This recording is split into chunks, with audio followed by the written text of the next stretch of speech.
გამარჯობა, დღეს ესეთი საოცარი მუსიკალური ინსტრუმენტის შესახებ უნდა მოგიყვეთ, რომელიც Amazon-დან გამოვიწერე, ეს არის tambor de lengua.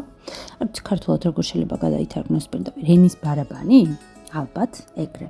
რომელიც 1000 წლეულებს ითვლის, ის ძველი აფრიკის და ინდონეზიის ტომებისგან მოდის და ადრე თურმე ბამბუკისგან აკეთებდნენ. მოყვა ესეთი პატარა ჩანთა, თავისი აქსესუარები, ნოტების წიგნი, სადაც შეგიძლიათ აწყოთ მუსიკა, ინსტრუქცია და ორი პატარა ჯოხი.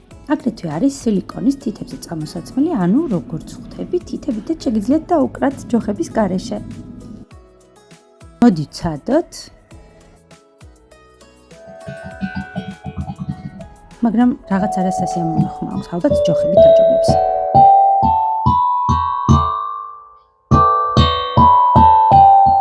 როგორც გითხარით, ადრე მას ხისგან აკეთებდნენ, შემდეგ უკვე მოხდა განახლება 2000 წლებში და უკვე არის ფოლადის.